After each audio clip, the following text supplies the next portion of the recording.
So when you take that functional mentality, a functional doctor mentality, you say, I'm a functional coach. I can't fix the business if I can't understand the person. And so I want to take this personal growth, this spiritual growth, and then give you the profitable growth. If I look at the person and I can help the person become what the person needs to be, and then I can align it with some type of spiritual growth, then I know I can take the profitable growth. Not only will it spike, but it will grow and last hopefully forever, because you're going to be a balanced person. You're going to be a balanced spiritual mindset, and then you're going to have a balanced, profitable mindset.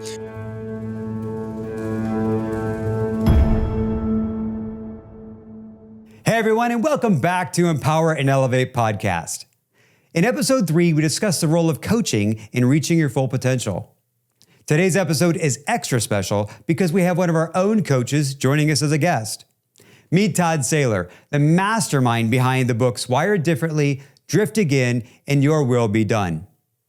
Todd is committed to helping you thrive personally, professionally, and most importantly, spiritually.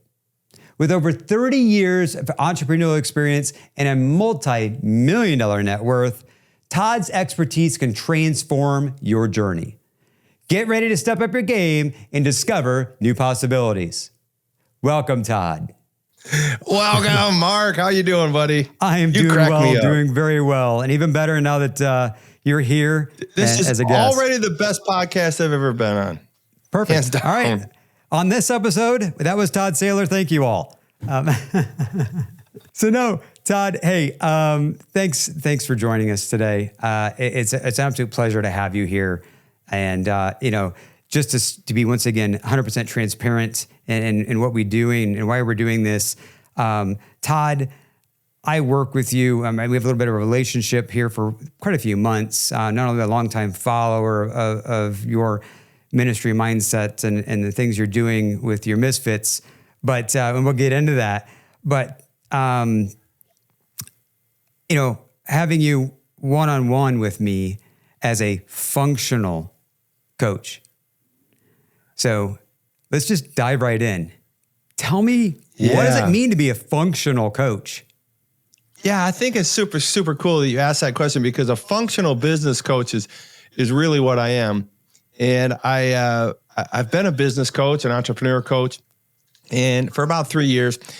And 18 months ago, my youngest daughter was diagnosed with type 1 diabetes.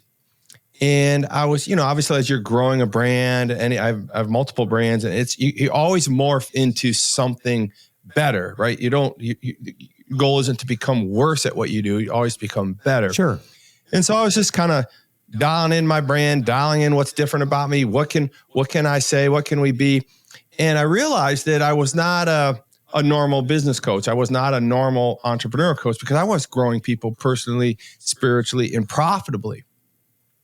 But I was doing it differently. So a normal business coach literally comes in and he gives you the blocking and tackling, and then we kind of have some quizzes and we do some things. But I'm really getting into these businesses deep, from financial statements to marketing and social. I mean, really, because that's the key. And I want to be able to build people and businesses so they grow and last. And one of the things I really realized was that was most successful about me was that I had this ability to last. My whole thing about growing people personally, spiritually, and properly was that if I don't teach people on the front end, I'm not going to be able to get them to last on the back end. Okay. And a functional doctor or a functional physician in that regard literally looks at the whole body of somebody. My daughter had diabetes. I said, what are we going to do to solve this? They say, give her insulin. We'll give her all this fake insulin. We'll slowly kill her pancreas, but she'll be on the insulin the rest of her life. Cha-ching, cha-ching, cha-ching, cha-ching. Right. She's 21 years old. And we're like, hey, man, this is not going to happen. My daughter's too young. She's a perfect athlete. She was playing on ESPN. She just got her cum laude and her master's degree in accountancy. And she comes home and she's in the hospital and about died. Wow. So we took her to a functional coach and we said, listen, fix our daughter. We don't want her on insulin. The doctors want to give her insulin.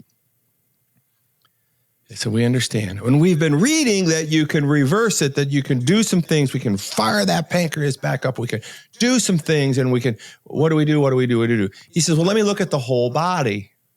Okay. So that's how it all started. A functional doctor looks at the whole body. He's looking at her kneecap, her ankle, her elbow, her nose, her head, her ears. He says, okay, definitely got type 1 diabetes. What's causing it? We don't know. So he looked at the whole body.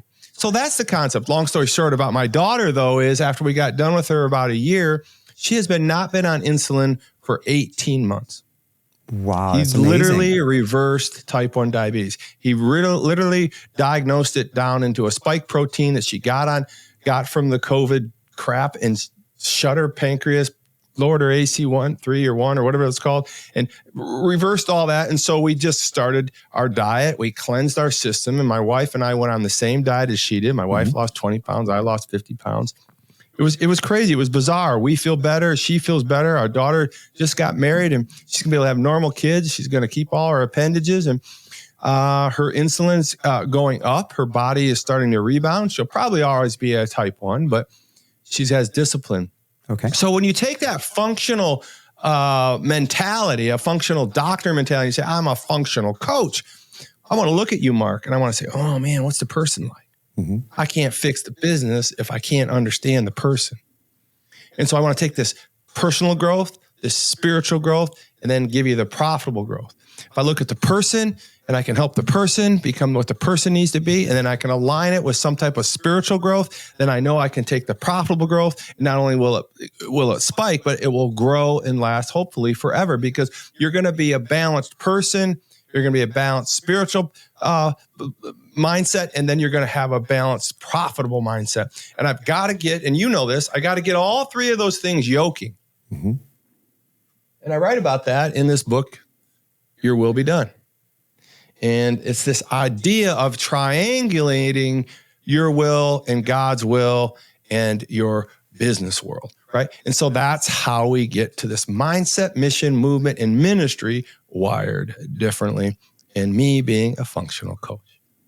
Well, I love that. Obviously, the story behind it was impactful in regards to your daughter's health and working through that. And I'm sure that was a scary time for her as well as you. And once again, 21 years old and have to be dealing with that.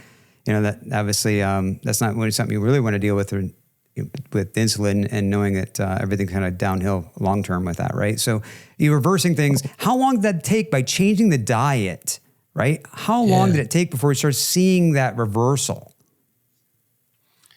Well, almost immediately. Really? Yeah, we put her on insulin to slow, because she DKA'd. I mean, she was dying in a hospital. Wow. And when we brought her home, we put her on insulin because that's the only thing doctors would recommend. And my wife was not going to have any of that. So I said, honey, we're going to put her on insulin for a little bit. We got her mind settled down. She was scared. Yeah. And once we got to the functional doctor, and a lot of credit to my cousin, Mike Euclid. He owns a nutritionist and health company. He's a mad scientist. He gave us some great advice. And we have a guy there that helps coach us on food enzymes, and she was gluten intolerant, and it kind of worked its way into this pancreatic thing. And so long story short, once we went to this meat only diet, we went to the grocery store, and we brought out like grocery carts of bacon. It's the best diet in the world. Marc. I mean, that's a lot of bacon. You can eat all the bacon you want. I mean, it's like bacon. Hard to clean up the grease on all the backsplashes and everything, but you got to get a person for that. But anyways, grease at this point, right? Like, but we just ate so much bacon because you can eat all the meat, salt, and water you want. And so that's all we did for almost 3 months. And my wife and I lost a lot of weight and cleared up our skin. I mean, as you can see, my skin is perfect now. I mean, how could you ever do any better, right? Right. I digress. I'm trying to have fun with it. But I mean, it does. It helps out a lot. It cleanses your system, and you got to eat organic. It's expensive because you got to eat organic. You got to get all the inflammation out of your body. You got to get the toxins out of the food so your body doesn't have it. Mm-hmm. And my daughter is very regimented on that diet. Saved her life and probably saved mine. That's phenomenal. It's phenomenal to hear. And, you mentioned the expense aspect. It kind of sucks. We live in a society that is so expensive to eat healthy, right? What's good for you costs you, right? And that's unfortunate. We live in that kind of, right? That kind of world where but I think what's even sadder, is cheap. I agree with you in that regards. But what's even more disgusting is that the functional doctor is not on any of the insurance. All out of pocket at that point. They won't. They insurance won't pay for a functional doctor. He's a doctor, but they're not going to pay for it. They want you buying the insulin. Mm-hmm. So the functional doctor's, $20,000. Not every child has a parent that's going to be able to whip out $20,000 and say, save my daughter. I mean, I get it. I mean, we have resources, and we're thinking, well, maybe insulin's not so bad. Oh no, you can't.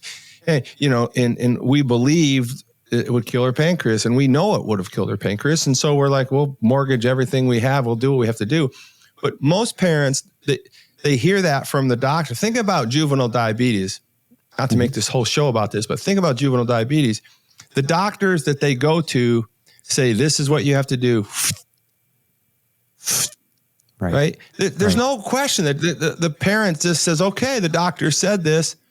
It's on your insurance. Don't worry about it. This will take care of your daughter. She'll live to be whatever. And, and then that child grows up eating pizza and taking a shot so they can eat pizza. And, and they reverse engineer their diagnosis by the shot, and they're completely dependent on insulin by the time they're 15, 16 years old, depending on when they start. But what if they had a doctor that said, hey, why don't you try this first? Recalibrate your diet, recalibrate your life. I mean, I think we need to understand when it comes to me growing you personally, spiritually, and profitably, or me helping you with my your mindset, mission, movement, and ministry. I mean, I think you need to understand it starts from what you bring in, right? Whether it's the food or the medicine. And I'm focusing on all of that, but your mindset, what are you bringing into your mind? And so it's very, very important. I know you can go to any guy in the podcast and start telling, but they don't live it, right? They're just cutting commercials. It's very important. Yeah, there's a lot of noise out there, Mark. And I don't mean to coach you on this show, but I'm really proud of you. Yeah. You have done a lot of amazing things, and you're like the comeback kid, and your mind is extraordinary, brilliant. I'm proud of you. Well, thank you, Todd. I said, bringing individuals such as you into my life is making that happen. And episode 3 of our podcast, talk with one of my guests and a good friend and longtime friend. We talked about in the business and the coaching aspect, and how wonderful it'd be to have that early in. We make a lot of mistakes. We find ourselves floundering for many years in the business. And I know some of that is, we need to live and learn. But, how much of that, if we had the proper mentors or coaches in our life, where could we be and how much further along in our growth plan could we be in our businesses, right? I have in front of me, we'll get into that too. I have, 3 of your books here in front of me, 1, 2, and then let's get to, and the last one you showed, we'll be done. I have them here along with your workbooks. I've been through them all. I've read them all. Audible is my best friend when driving.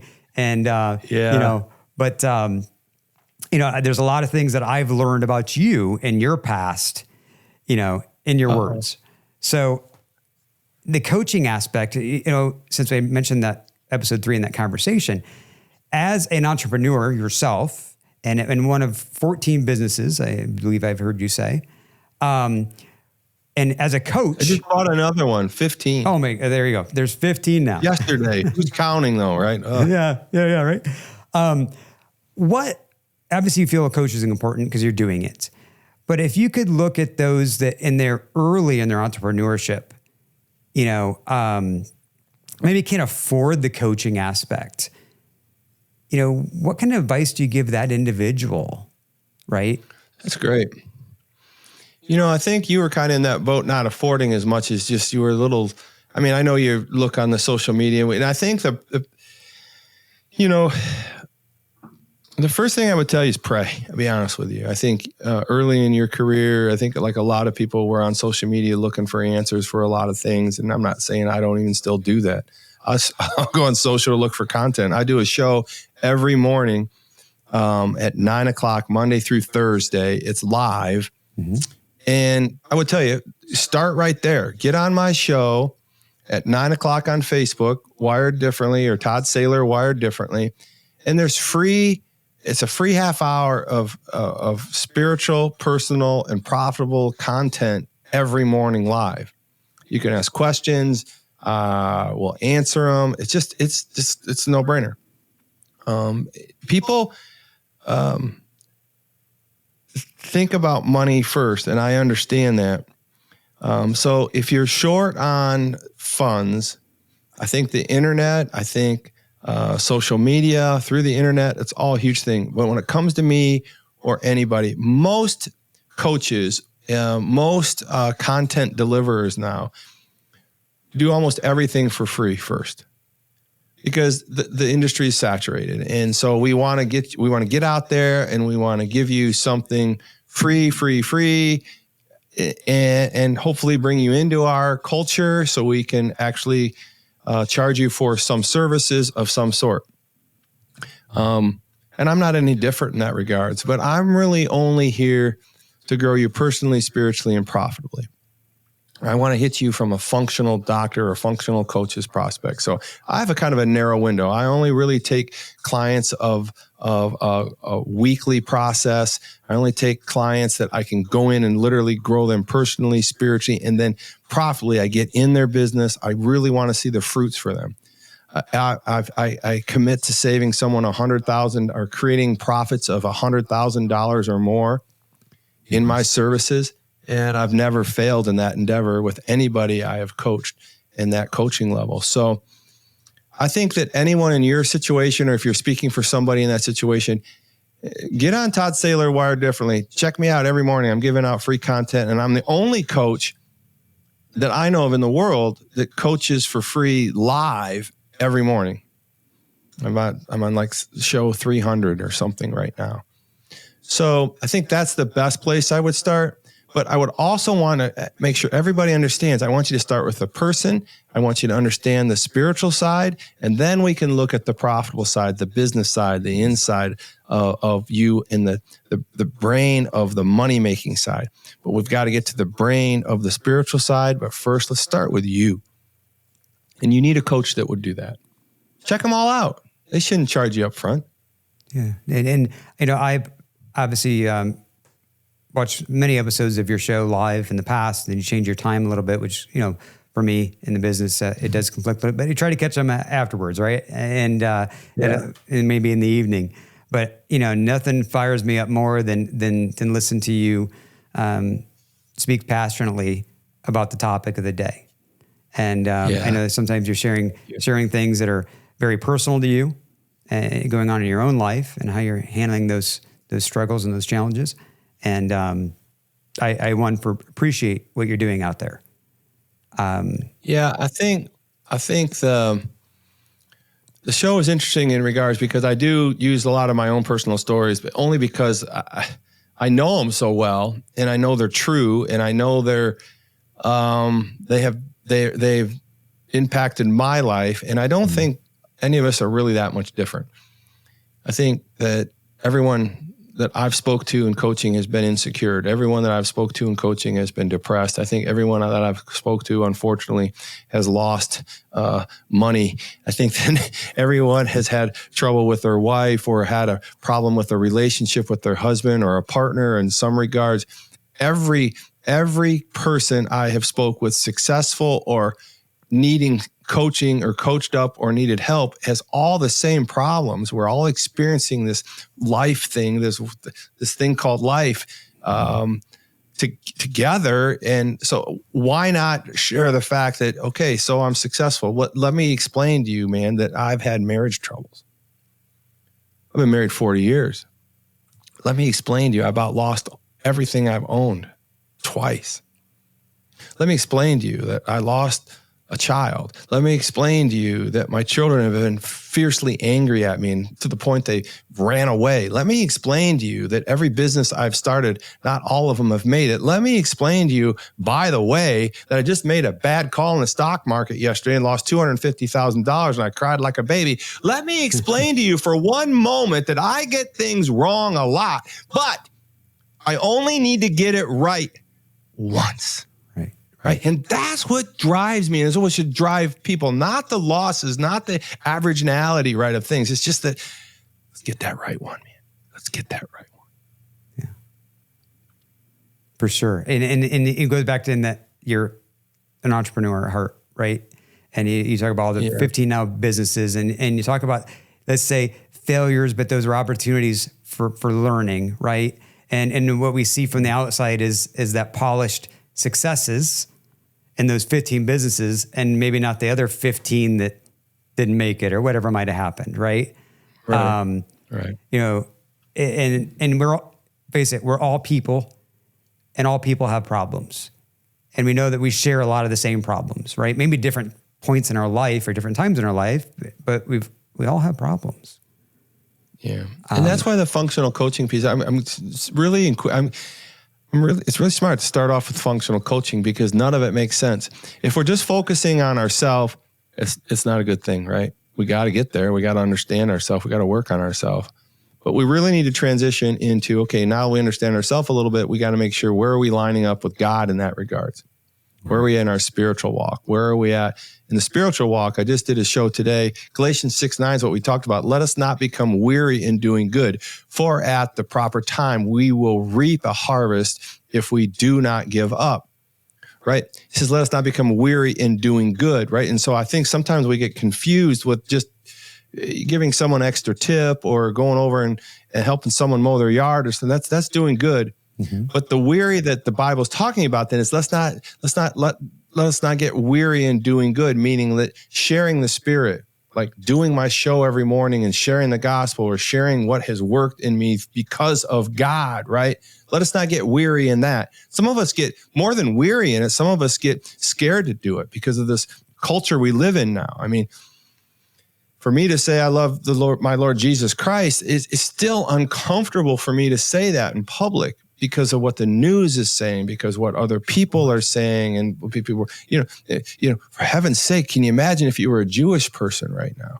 Right. What is that all about? I mean, that shouldn't be the way it is, right? We've worked so hard to be a culture that accepts everyone, but then we literally shun the organization where Christ, our Lord and Savior, who has come back to accept everyone, right? Like Jesus was the first diversity CEO the world had ever met. Did you realize that? Like he came here to save all of us, and the Jewish faith was upset because they thought he was just coming to save them. And when he showed up on a donkey instead of a white stallion to just save the Jewish people, he said, no, bro, I'm coming here for everybody. The black people, the Egyptians, the Hebrews, the Muslim.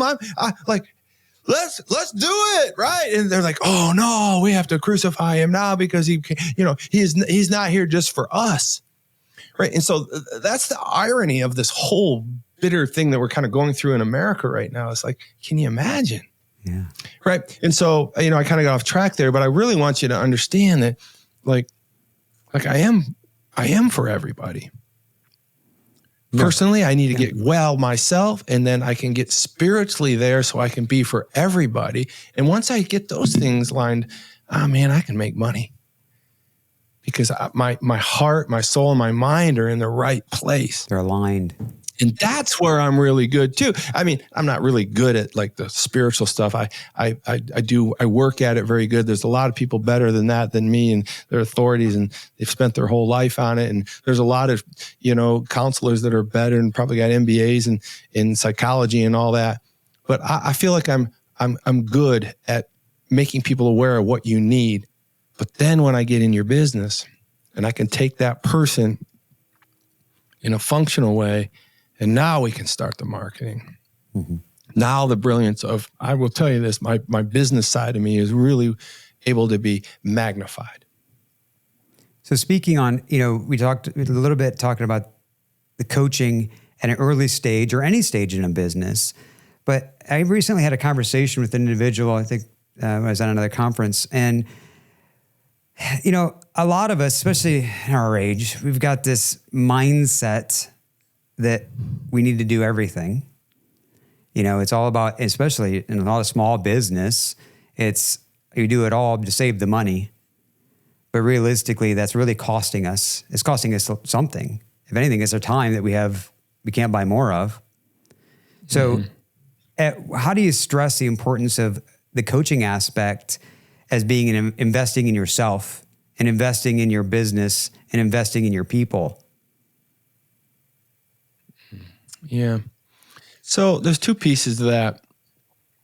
And again, I can use myself as an example, but I think it's important that you spend money. You spend money on advice and coaching. I'm aware of that. And I don't know what that is you spend, but a lot of people spend a lot of money on that, and it comes back to them and it grows them personally. Mm-hmm. So whatever that number is, I think you got to almost triple it to the point of your ability to invest into people into your company. So I never really, almost 20 years ago now, it was 21 years ago, I couldn't break the $1 million threshold, right? I was like, I can't get there. I just can't get there. I'm there, I'm close, I'm there, I'm close. But I realized that the money and efforts I was putting into myself, I was capped. At some point, I can only be so much. Mm-hmm. Like one manufacturing machine can only put out so many widgets, right?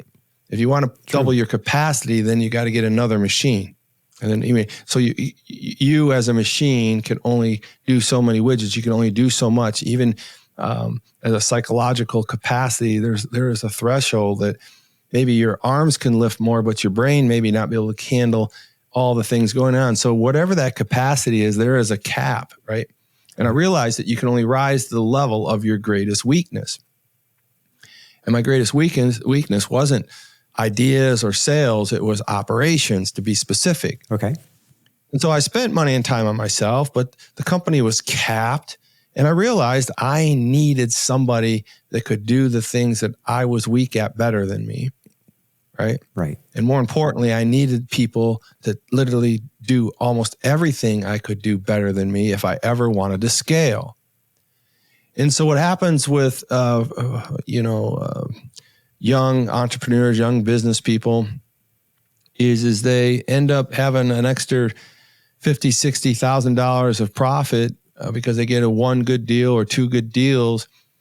And instead of taking that money and putting it into a person, they put it into inventory, or they put it into a toy, or they put it into something that they feel like they deserve, or something more tangible. When they really should be taking the money, like I did ultimately, and putting it into Heather. Mm-hmm. I don't know if you've met Heather, but she's a living, breathing example of making me successful. One, investment, not in a machine or inventory. But I said, I have to have her. I mean, I cannot do the thing. Like, she's amazing, right? She just got out of college and she was doing the accounting for the accounting company that I was using, my college roommate, Bob, and he kept raising the bills on her and raising the bills on her, and we were growing. I'm like, I can't go anymore. I can't. I really need someone to do all this. I'm going to go outsource it. And he is such a nice man. He comes over to me. He says, Todd, I love you. I always have. I said, I know, Bobby. I said, but I've got to get my own internal person now. He goes, I understand. And I looked at him and he looked at me and he goes, I'll ask her. And I never asked him. To this day, I never asked him. And I just kind of looked at him and you know, she'd probably been a partner in his company. She was just brilliant. And he went to her and he said, you know, Todd's really going to need you. And I'm sure he's going to pay you a lot more than me right now. And I don't know what the greater gift was, her or my buddy Bob, but I'll just count them as a tie. So she came on board. I spent the money on her. I put the $60K, the last $60K I had, I paid her salary for a year. Okay. And we tripled in 12 months because I put the 60K in her and not in inventory or not in some harebrained idea or a toy, right? Mm-hmm. So there you go. There's your quick example. No, it's a great. You invested in the people, and I'm assuming now you said, did she bring some efficiencies and things and aspect to help with the process, but that freed you up to focus on other things? Oh, absolutely. I was sales and operations. Okay. Right. Yeah. And she had an MBA in accountancy. Mm-hmm. So, and she was just brilliant. And so she was handling the tax side for me through Bob's company. But when I brought her in, I put her on tax, but I made her an operational lead. We were smaller then. Now she has 5 people just in her tax team alone. Wow. And she's over all 15 companies. And how many years now? About 5 years ago. What's that? How many years ago did you bring her on board? 2001. Okay. No, I'm sorry, 2005. 2005. Wow. All right. Wow. And I will tell you this. I've given her equity in all my companies for free. I mean, I gave her equity. I'm like, you're amazing. So that's how we did it. And I've given equity out to 3 employees. No, that's amazing in itself. And how do they take that when you approach that topic of giving them equity? I guess, what did you get in return? Where were they at? Obviously receptive to the idea. Did they have questions about it? Did they, Yeah, they were ecstatic. They were thankful. They weren't expecting it. It wasn't in their job description. I've never said, hey, you stay here so many years, you're going to get this, that. You got a 401k, you got some benefits and PTO and all that. But, when you have someone, I mean, let's face it, I'm not that great a guy. I mean, there's some upside for me, right? You put your life and business life and emotions. When you get people like Heather in your life, you got an emotional investment in them.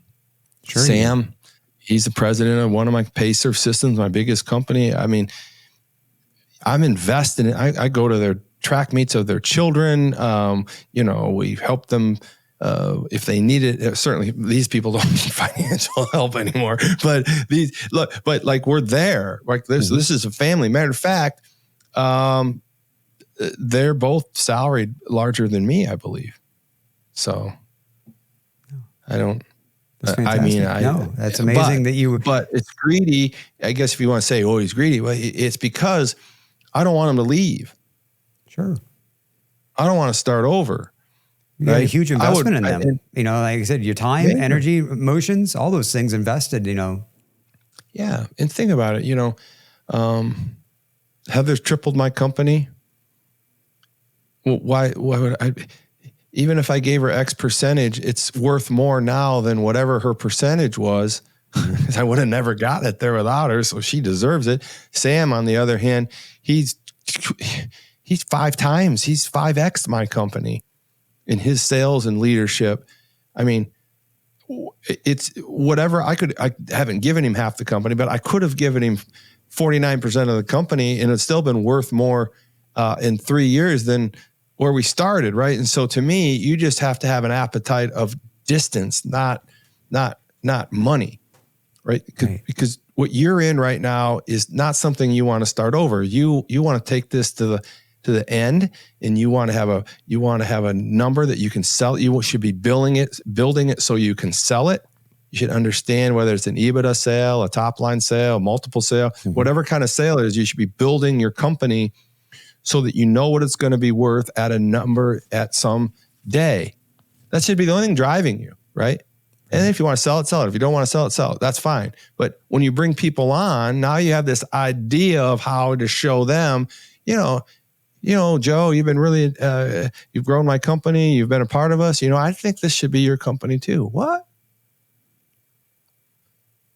Well, you 2X'd us. And you never cried or whined or anything. You showed up, like, here's 5%, bro.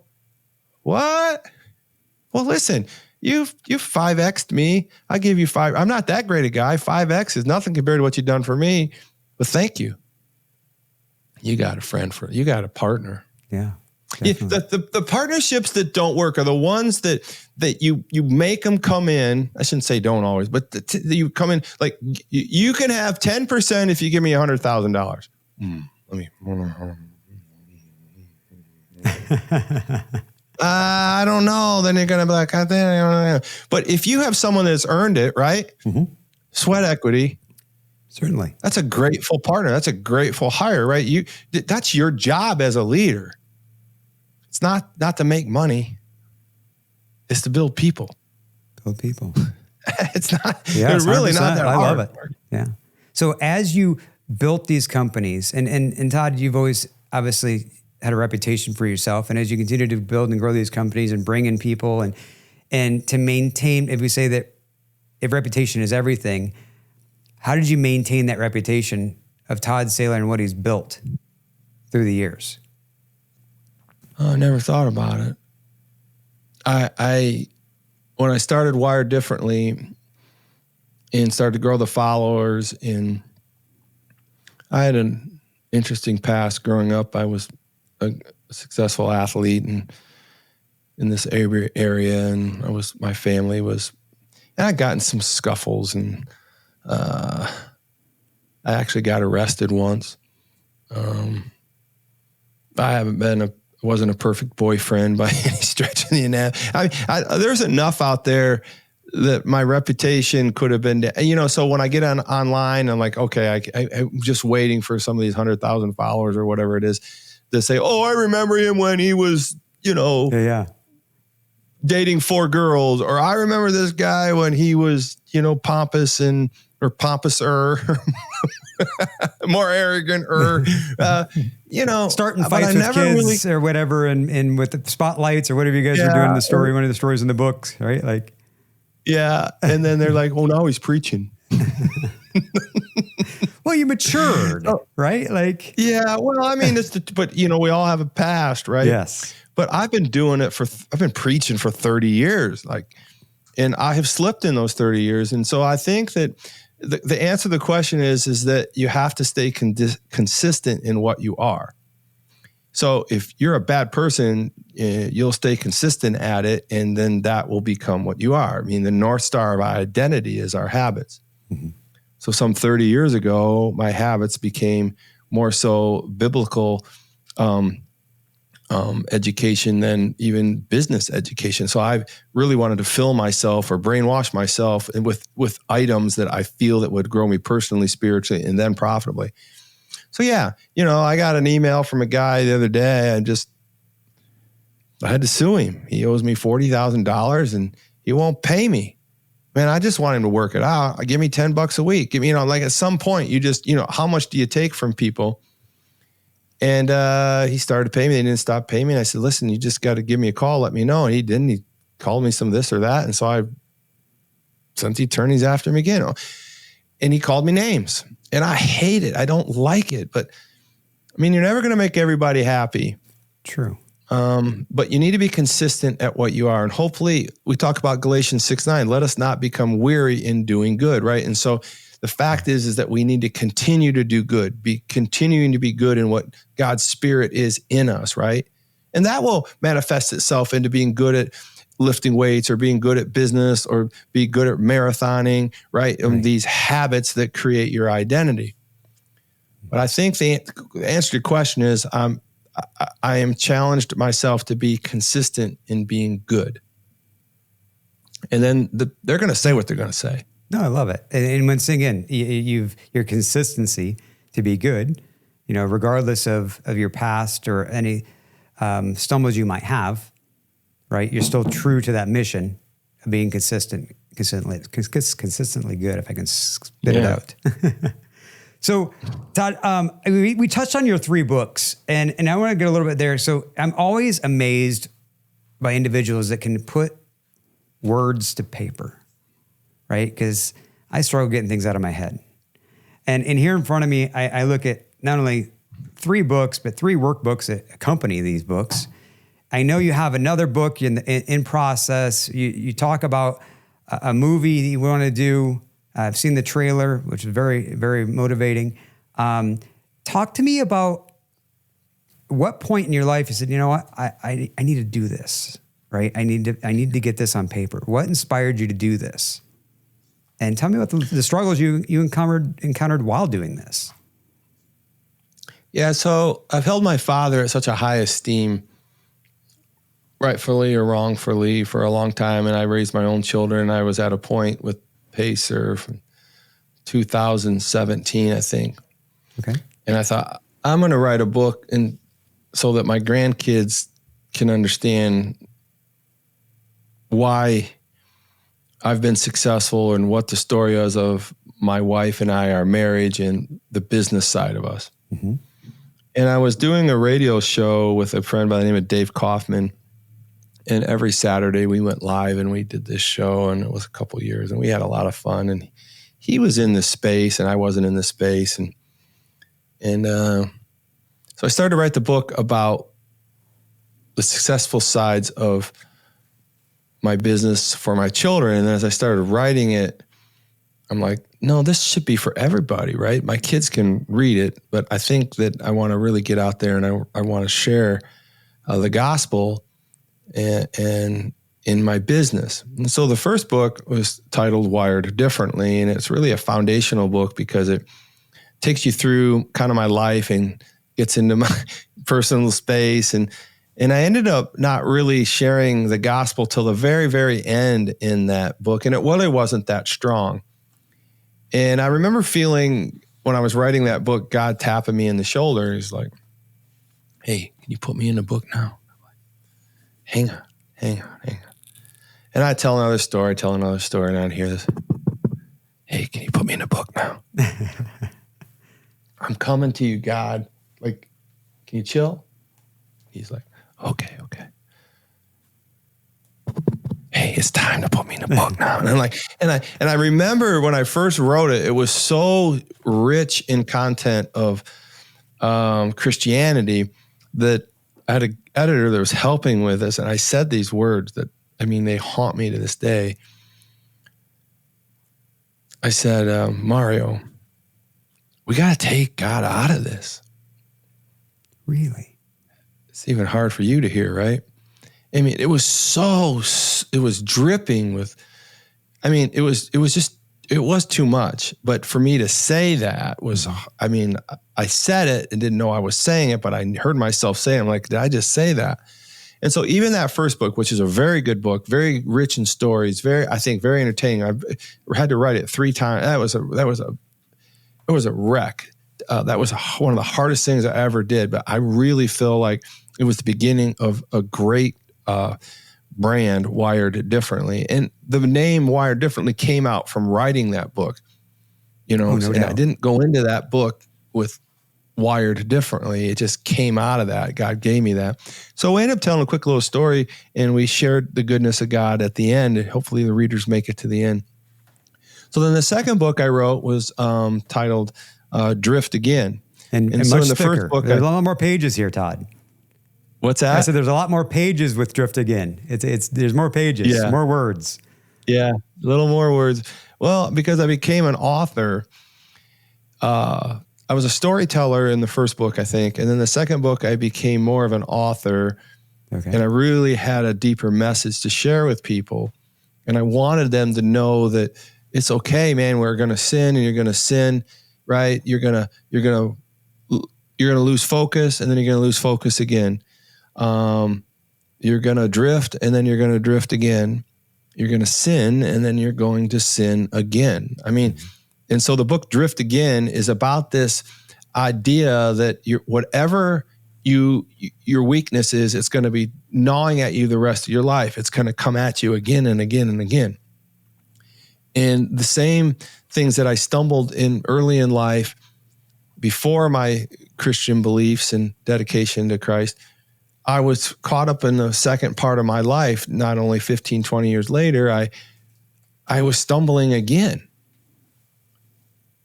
About lost my marriage again. About lost my children again. And, I've been married 40 years. I got lots of messes to clean up in 40 years, but a lot more good stuff. But so drift again is this idea of repentance and this idea of a God and a loving leader like God that says, come on back. I'll take you again. I'll take you again. You can drift again. You can lose focus again. You can sin again, but come on back. Every time I'll take you. And so that book, God only tapped me on the shoulder 2 or 3 times, and it got a little bit more braver with the message. And the third book I wrote was Your Will Be Done. And in that book, was really the first book I wanted to write with all that drippy godly stuff in it. Okay. But now I'm an author. Now I know how to triangulate things. I know how to set things up, and I can say it so it's not so guilt-ridden, right? And I came out swinging in this third book. I literally call myself a modern-day Apollos. And Apollos is the guy that was out sharing the gospel about Jesus, but he got it wrong, right? We get things wrong. Sure we do. Right? And so we drift again. We get things wrong, and we drift. So that's really the trilogy of those 3 books. The 4th book you got there is Wired Differently for Profits, and that's how to really go into your company. That's a blocking and tackling book on what I will be coaching you through if I'm fortunate enough ever to win somebody in the regards of a full-on annual week-to-week coaching where we go into your business and we grow it. Mm-hmm. And that's we interview those people for that coaching process, and selective. We're very successful in that regards. And it's so selective as well, as far as in that coaching. Obviously, you're being selective in that process and getting that commitment out of them in order to work with them. That would be certainly working with the right people makes a big difference. I know we get in our own way a lot of times, and even though we might bring a coach in, we still can't get out of our own way and to make the changes. And I know that's a lot of frustration. I know of others I know that do a different type of coaching and other different industries, and I hear that, sometimes it can be very frustrating. So you mentioned weaknesses and drifting again. What is Todd Saylor's kryptonite? I think my kryptonite, I think I'm tempted in a lot of things. Explain. I think I'm tempted to get out of bounds in money making. I'm tempted to get out of bounds. I won't lie to you. I get on Facebook and all of a sudden, some girl's running down the track and field thing, and she's got hardly anything at all, and I see it, right? That's a form of temptation. I'm tempted to have a third glass of wine with my wife, which it's okay with your wife, I guess. But I mean, I'm easily tempted. Like I know things are bad for me, but I like those things that are bad for me. I like it. I like it a lot, to be honest with you. And so it's always been a struggle for me to not to have more of whatever I like.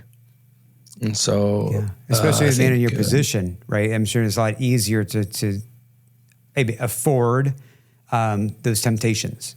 Yeah, I mean, I think God allows us to be tempted. Matthew 6:9, our Father who art in heaven, hallowed be thy name. Thy kingdom come, thy will be done on earth as it is in heaven. Give us this day our daily bread, and forgive us our trespasses as we forgive those who trespass against us.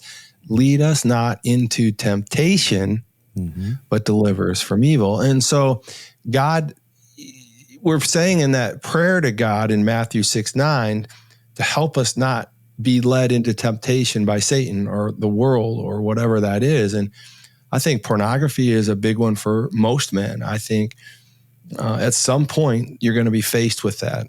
I think gambling is a big temptation. DraftKings and all that kind of stuff is coming on all the time, everywhere you go. Even the images on the Facebook or the Insta and all that kind of stuff. I mean, what do we really need all that? Right. Anything that draws your focus away from your spiritual growth is really temptation. And it's going to prevent you from growing yourself personally. It's going to prevent yourself. So it's going to prevent you from sharing goodness in Galatians 6:9. Let us not become weary in doing good. We become weary because we're tired. We become weary because we're not only tired, but we become weary because we're tempted. So, yeah, some temptation. So, I'm not going to start lying on this show, right? I'm going to just tell you, you give me a question, bro, you're going to get an answer. No, and I appreciate the honesty in the answer. And, obviously with temptation takes a lot of self-control. I know that, man, I shared with you recently, of dropping 35 pounds and I'm still working and getting my body fat where I want to be. But sugar, sweets, dudes with temptation. Donuts, right? I mean, that is, I have no self-control. And if you gave me that box of donuts, I'm going to eat them until I get sick because it's so good, right? I know. It's temptation. I know it's in the cupboard. It's calling my name. I can hear it from here, right? Mm-hmm. But that self-control, I'm like, no, Chubby, you don't need that, right? That goes against the goal. That goes against what you're trying to accomplish. I met you before you lost all the weight. You look good, but you look fantastic. Hey, thank you. I'm making the effort. I think I'm kind of plateaued right now, but hey, that's all right. Sometimes you got to get it, enjoy a little bit and then, all right, get serious and get to where I want to be. So, on the temptation, once again, I could totally understand that. And I think we're in a world of, you said, in our face constantly, especially with all the social media stuff. And face it, everyone's out marketing their thing, right? And it's constantly in our face. Yeah. Whatever that is. DraftKings, you mentioned. Well, they're in the business to make money, right? I mean, of course, they're out there putting it in front of people. I was tempted on my birthday to throw $200 out at the blackjack table in Vegas, right? But I wrote it was entertainment. That's all it was going to be, right? Did you do it? That was a quick 5 minutes, but hey, then it was off to dinner. So you did it? You threw $200 on the table? I had a friend of mine with me, and it was like, I had a client that actually texted me and said, happy birthday. You go ahead and throw 100 out on me. So I'm like, well, I'll match your 100. And whatever. Easy come, easy go. But it was a fun 5 minutes. What did you bet? I think it was a $25 table. Oh, it wasn't roulette. $25 table. So it doesn't go very far. So how many hands did you play? I honestly didn't count. I didn't count. And not as many as I should have been. What was the bet? $25? 25, yeah. Yeah, it was a Friday night in Vegas. You know what I mean? That was a low table, right? Well, you did pretty good if you only lost $200. Yeah, and I'm good with not doing that again. Whatever. It's when it comes to gambling, it's a form of entertainment if I'm with friends at an event somewhere. Otherwise, I'm good with standing back and we're just watching, right? Like I don't know. I know you and your 3-card Monty or whatever. I think a story was going at one point that you shared that made me chuckle. I'm just glad you read the books. No, they're good. No, more than good. They're phenomenal, and a lot to be learned. And your stories are amazing. You're right done. Unfortunately, getting they get kicked in the face and the jump on the bridge, and you've got a lot of entertaining stories with lessons behind them. Well, thank you, Marc. And I appreciate you sharing those, taking the time to put those in and share those with others. And we all know, this podcast is all about conversations and stories around personal, professional, and spiritual growth. You're obviously the ideal guest for that, have a lot to share, not only sharing it with us in person, sharing your books, your teachings, your daily shares Monday through Thursday on the Facebook and I think on YouTube as well, right? Yes, sir. And yes, sir. I always look forward to those. So what is next for Todd Saylor? What's the next chapter? Because we know with the 15th company, what's the next chapter for Todd Saylor?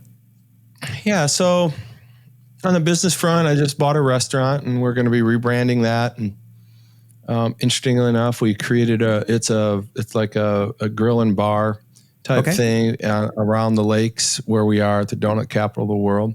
Okay. Donut capital of the world. Now, mind you, we're recording this episode and we're probably, I think we're probably a month and a half before this episode actually releases.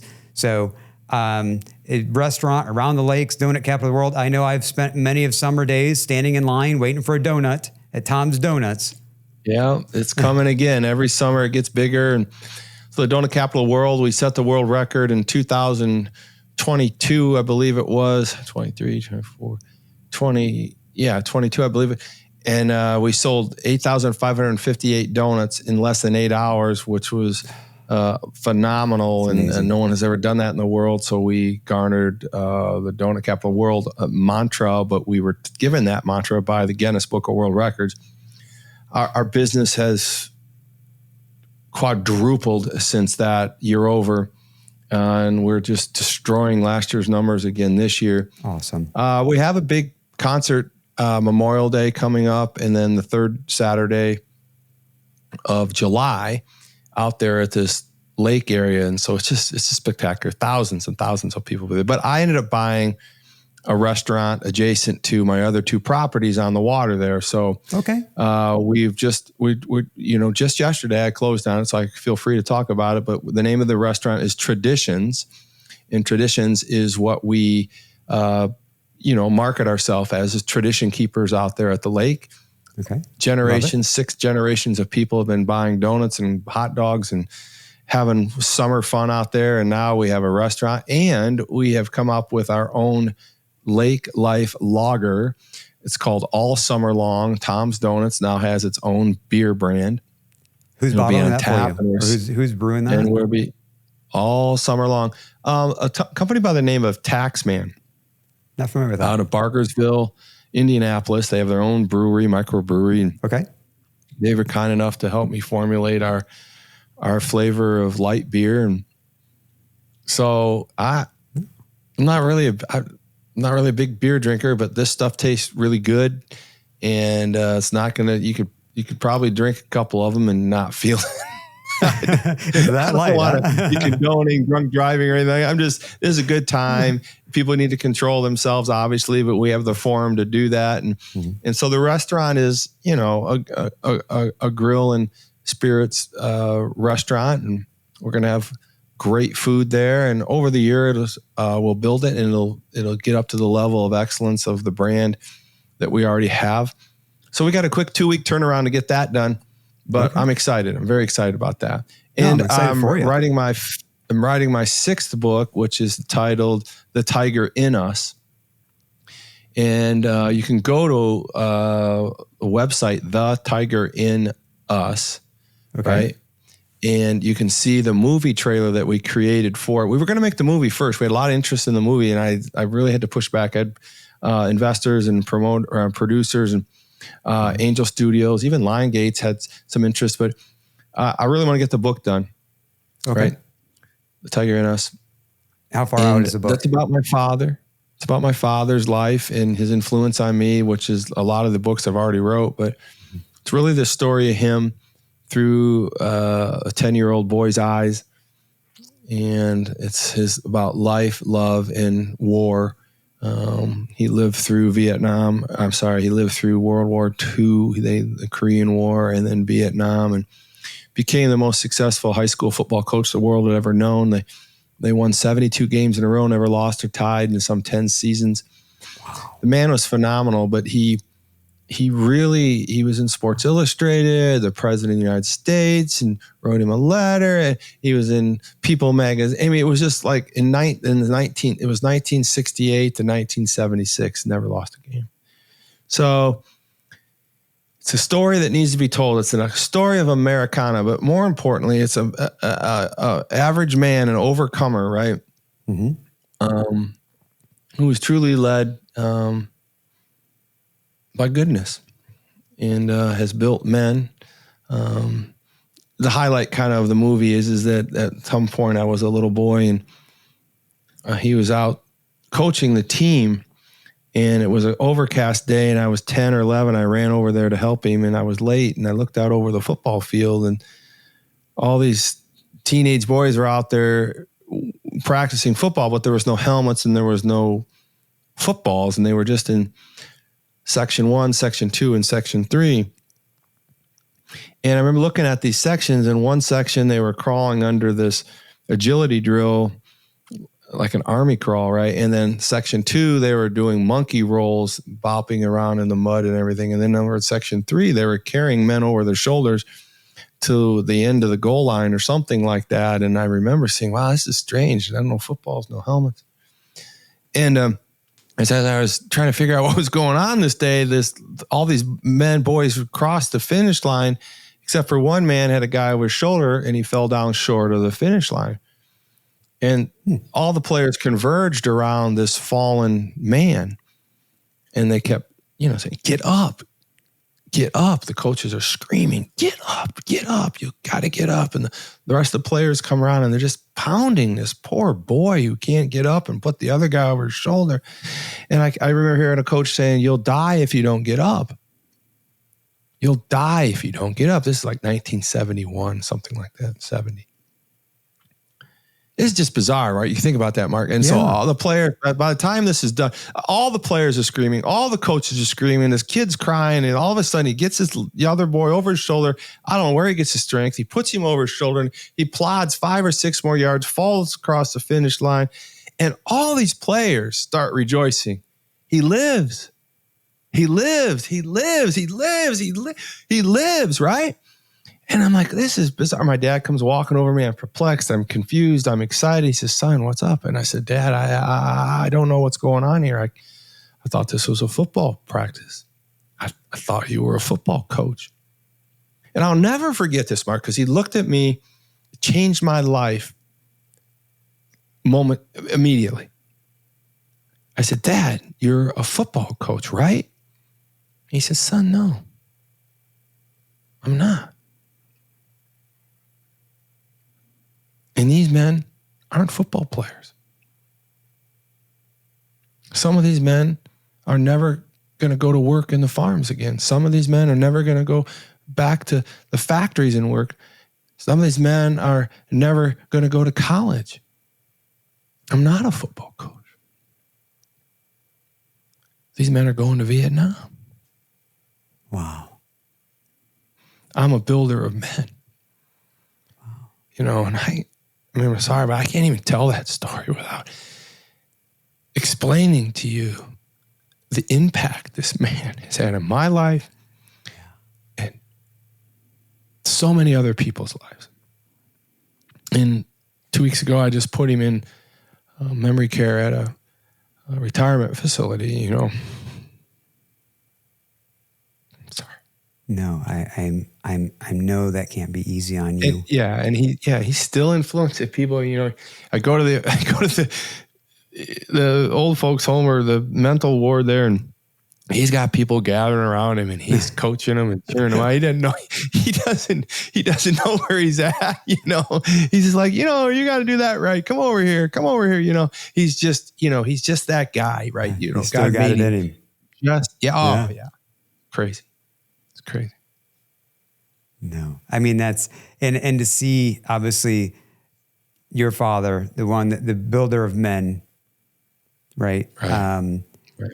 And obviously we all know as we age and different things we have to endure as far as health, mental, physical, and the impact that has on the loved ones around us. And I know that's not easy for you. I do know I sent you a message here a few weeks back and telling you that how an amazing son you are, that he's got you there to have his best interest and right at heart and to make sure he's in the right care. Thank you. I commend you for that. And I know that said you're going through a lot, and I know that it's different and it'll never be you've got this up here today with everything about what he did for you and did for those other boys or young men at the time, and to be able to then share his story in the next book, right? Mm-hmm. I look forward to the day I get to read that. And know more of the meaning behind it, and not the impact, but the impact he had on your life and on all those others. And that's something. I mean, geez, your dad was basically a celebrity, right? I mean, and had this amazing winning career in football and he said in print and on the news. I mean, that's at a young age. I'm sure that was pretty impressive. and impressive it is in my age. It's something you just don't hear about. He was something, and he's created a lot of more players that have even become greater than him in many ways. And so I think that's the testimony, and that's what we need to share.